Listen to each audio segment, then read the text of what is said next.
говорили, что мой милый женится. Не зря говорили, что мой милый женится.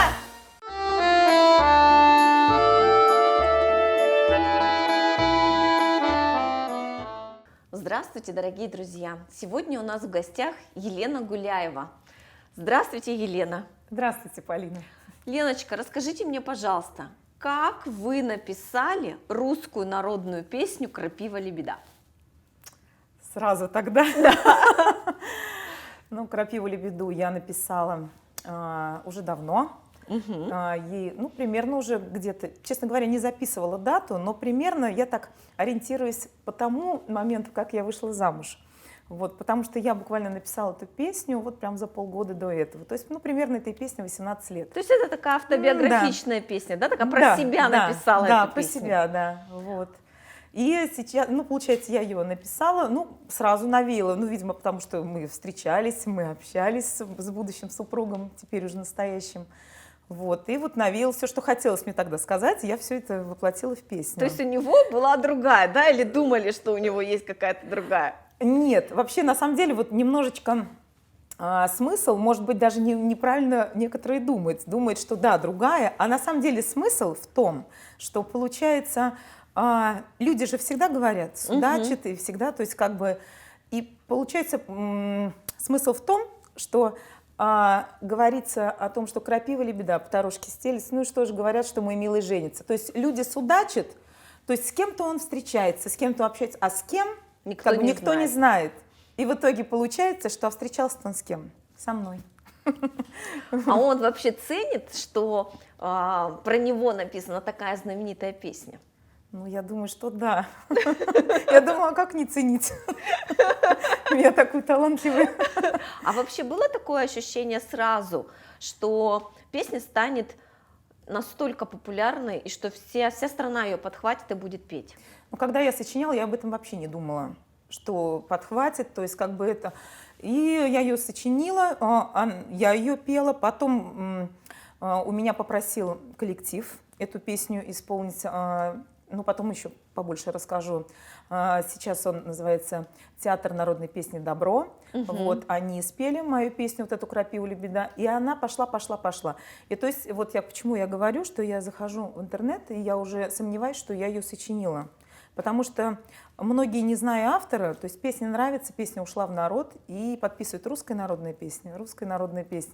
Но для меня это вообще высокая оценка. То есть если песня без рекламы, без раскрутки какой-то ушла сама в народ и живет своей жизнью. Как русская народная. Да.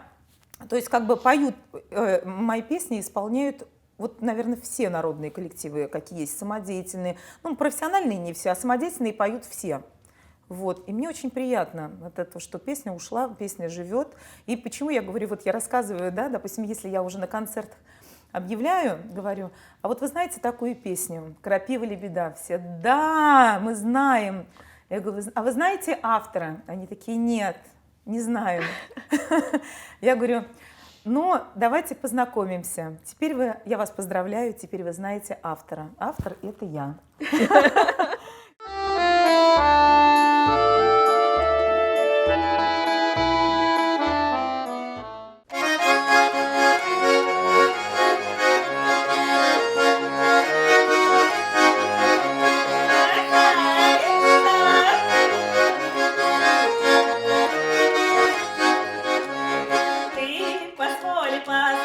Хозяйка, в нову горенку войти.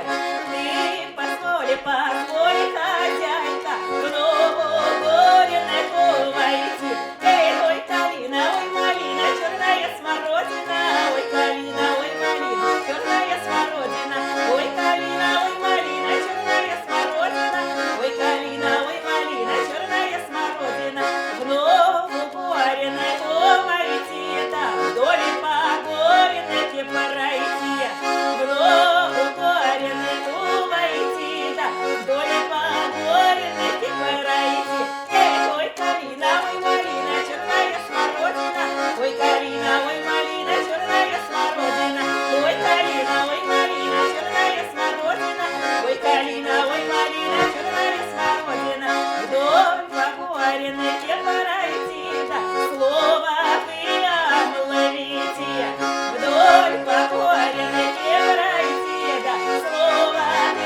Супер. Но это вот тоже моя авторская песня.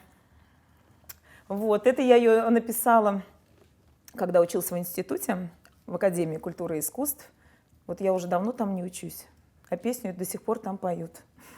Мне очень приятно. А так песня была сочинена, в общем-то, тоже по теме, по делу, так сказать, потому что мы, когда я училась в Академии, с моим коллективом, мы ставили сказку «Морозко». Вот. И нам нужно, там, конечно, было все пронизано песнями, фольклорными, народными. И нам нужна была заходная такая песня. Но мне проще, я вот ищу, когда материал. И вот то, что мне надо, я не нахожу. Мне ту мелодия не нравится, как бы в готовом варианте. Мне проще сочинить самой. И вот она И так вот так родилась. родился Да, очередной такая песня хит. из сказки. Да. Так Да, заходная. А вот на Масленицу все поют вот эту метелицу песню. Я вот сколько раз слышала, именно вот когда Масленица, прям Хотя любят. песня зимняя. Да. Песни зимние, но поют на Масленицу, да. Тоже песня «Метелица». Сейчас я поставлю, чтобы мне...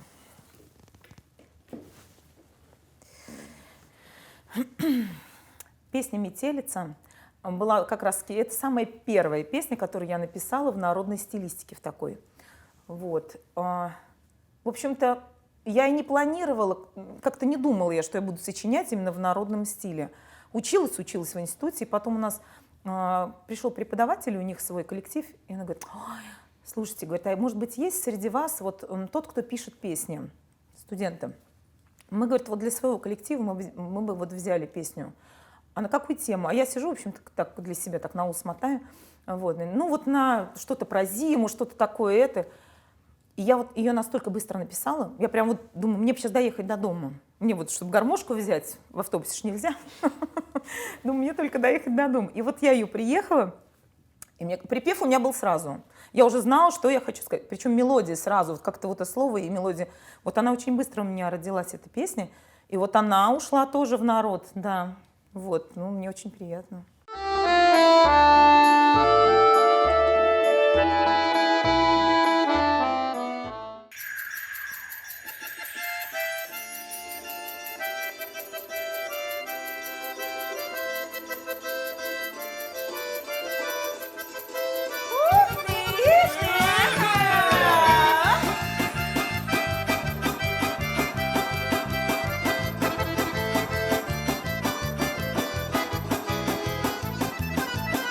Вокруг засыпала дома, и запорошила тропиночки. А раскрасавица зима, играет в белые снежиночки. А тройка резвых лошадей, да расписные мои сани. Несите к милому быстрей, на долгожданное свидание. А белая метелица вдоль дорожки стелится, а закружила голову я парни чернобровому. А белая метелица вдоль дорожки стелится, а закружила голову я парни чернобровому. Звенят бубенчики, звенят, снежинки падают на плечи. А все в округе говорят, ой, говорят, что ни к чему нам эти встречи. А я не верю ни тому, ой, только крикну эй, залетные. Несите быстрее к нему, а словно ветры беззаботные. А белая метелица вдоль дорожки стелится, а закружила голову я парни чернобровому. А белая метелица вдоль дорожки стелится, а закружила голову я парни чернобровому. Ух ты!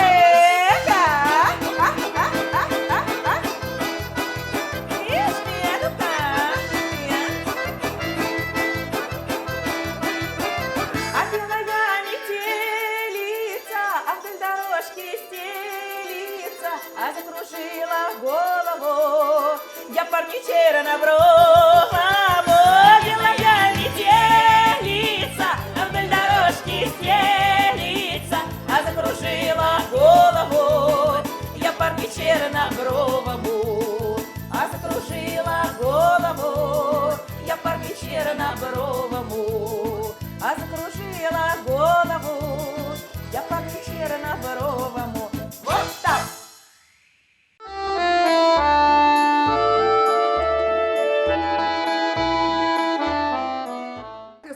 я езжу за своими песнями. Они у меня едут вперед, а я за ними. Поэтому вот так вот А получается. когда писала, вот хотелось, чтобы ее пели люди? Вот я все время пытаюсь понять, объясню сейчас свой вопрос, все время пытаюсь понять, как же написать песню, потому что вот мне, музыканту, никогда в голову песни не приходили. Вот нет у меня такого таланта, чтобы вот сесть так, или некоторые говорят, я ночью, мне вдохновение приходит, или еще когда-то. Как-то это просчитывается, или это вот так? Вообще, это вот мне буквально недавно задали вопрос: Лена, а есть какая-то схема, как ты пишешь песни? И я первая, не задумываясь, что я сказала, говорю, у меня нет схемы никакой. То есть как бы, потому что я могу сочинять песню, отталкиваясь от какого-то слова одного. Я могу сочинить песню, у меня пошла мелодия, тема какая-то, вот что-то меня затронул, тема какая-то, и, допустим, куплеты пошли. Могу вообще начать с припева и потом только думать вот дальше. То есть это настолько какой-то такой внутренний хаос мой, личный, в котором я ориентируюсь, в котором мне комфортно. Я могу зацепиться, какой-то проигрыш у меня вот в голове крутится, и пошло. То есть вот, но вот хочу сказать, припев, я вот всегда как бы думаю о том, что припев должен быть, как вот знаете, в простонародье, вот сейчас уже говорят, что такой вирусный.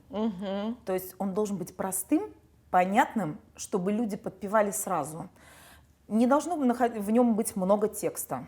То есть много-много-много слов, и тогда люди, музыка цепляет, допустим, а слова все равно, пока это выучишь, а должно сразу 2-3 слова, которые сразу люди поют.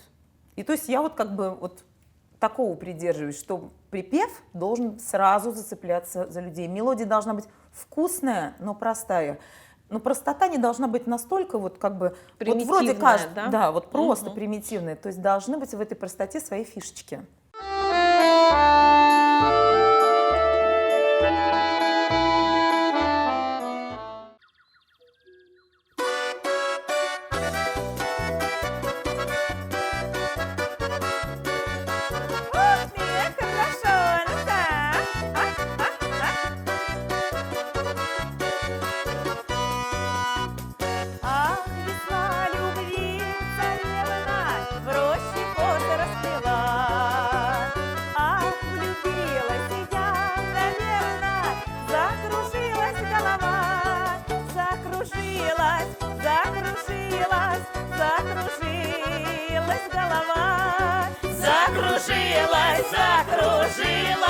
Закружилась голова. Ах, эта мельница, да круто вертится, шар голубой. Эх, влюбишься, куда ты денешься, на мне ты женишься, мой дорогой. Ночь волшебница, колдунья, закрывала мне глаза, а на утро умывала серебристая роса. Умывала серебристая роса, а на утро умывала серебристая роса. Ах, эта мельница, да круто вертится, шар голубой. Эх, влюбишься, куда ты денешься, на мне ты женишься, мой дорогой.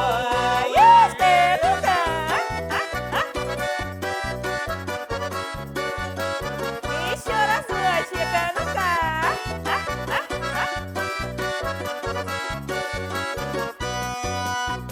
Ах ты, юность молодая, счастье льется через край. Эти ночки вспоминаю, и сердечко снится май. Эти ночки вспоминаю, и сердечко снится май. Эти ночки вспоминаю, и сердечку снится май. Ах, эта мельница, да круто вертится, шар голубой. Эх, влюбишься, куда ты денешься, на мне ты женишься, мой дорогой.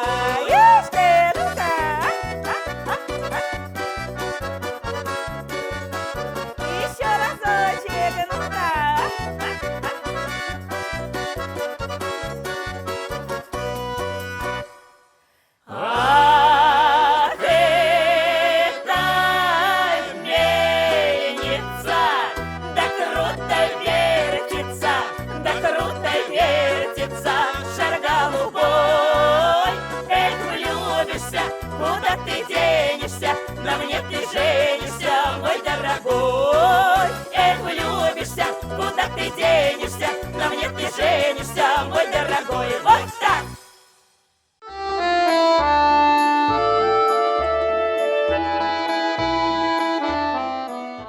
С мамой, да, вместе написал? Да, вот как раз-таки песня «Мельница». Это наш такой творческий тандем. Мама моя тоже пишет песни, ну вот, видимо, все-таки генетически у нас это заложено. От мамы передалось мне. Вот. Ну а это вот как раз творческий такой тандем. Мама сочинила слова «Мельницы», я написала музыку. Ну и, конечно, о чем поем? О любви, о весне. Вот такая получилась песня. Тоже ушла в народ, тоже ее уже многие поют. И на Масленицу поют, и без Масленицы поют. У тебя вдохновение откуда? Мне кажется, оно во мне, и я Сама не контролирую аккумулируешь. этот процесс. Нету такого какого-то такого, Нет. что вот что-то раз там любовь нахлынула, и у тебя пошел творческий процесс писания. Не обязательно, вообще не обязательно. Иногда наоборот, когда все Грустишь, грустно. грустно, и все, и Поэтому шедевр. это мои песни, это мои эмоции, мои чувства. То есть и поэтому я не контролирую этот процесс. Вот мне хочется сказать об этом, и я говорю. Это так же, как слово. Вот я говорю, сейчас вот с тобой говорю, и это тоже, это потребность души. То есть я не сажусь специально, мне нужно написать песню. То есть как бы нет такого. Так не бывает, да? Мгм. А бывает такое, что вот какое-то событие произошло, и ты понимаешь, что тебя вот штормит внутри, и ты думаешь, надо песню написать про это, отпустит. Так и есть. Да? Да, так и есть. Вот так. Да. Наверное, может быть, потому что я чувствую, вот, то есть как бы делюсь, а получается, люди же тоже, наши эмоции где-то что-то совпадает, и каждый думает, ой, это, наверное, прям вот как про меня песня, как про меня, и каждый примеривает на себя вот это вот, и оно близко, просто близко, душевно, и вот получается, вот поэтому она и идет, песня. Ничего не намудрено лишнего, ничего лишнего не придумано, вот просто как простое слово.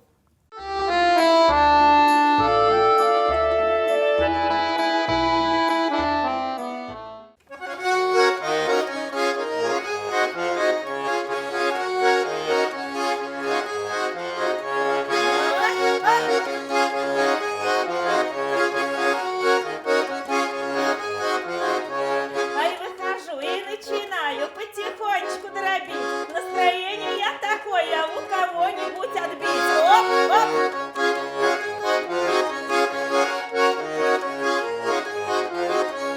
Ой, Полина, время 10, без 15 минут. Обещались к нам залетки, да, наверное, не придут.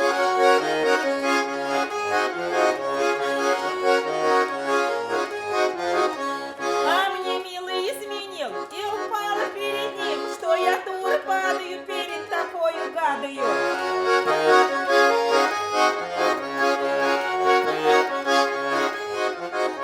А говорят, я брошена, а я и не валялась, а тебя хорошего любить не собиралась.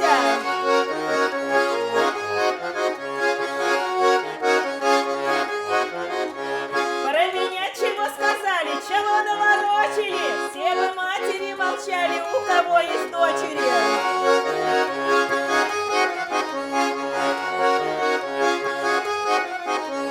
По дороге идти пыльно, по траве идти роса. Дура я кого любила, где были мои глаза?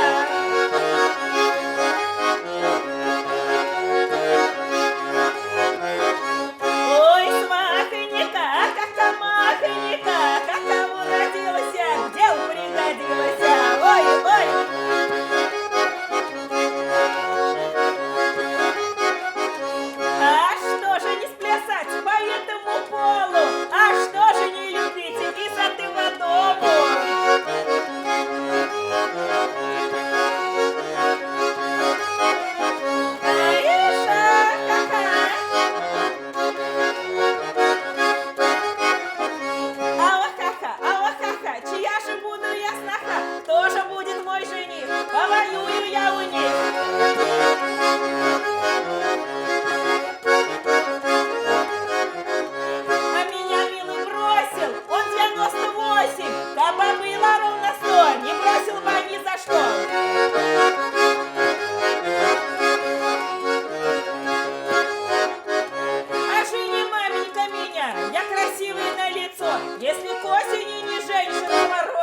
крыльцо.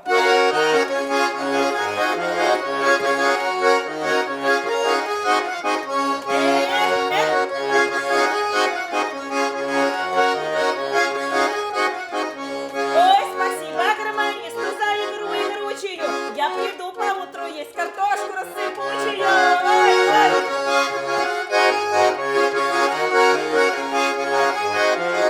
все. Дорогие друзья, я всех приглашаю к себе на страничке в соцсетях. Вы можете найти меня ВКонтакте. Вот такой вот с косичкой вы меня там увидите на фотографии. Елена Гуляева. Также в Одноклассниках. В Ютубе вы можете меня найти. Ну и теперь я современная, я теперь есть в Инстаграм. В общем, Подписывайтесь, всех жду. подписывайтесь на канал Елены Гуляевой, ставьте лайки, все как положено, да, там репосты. Пишите, я всем отвечаю на любые вопросы. Пишите, я для всех открыта.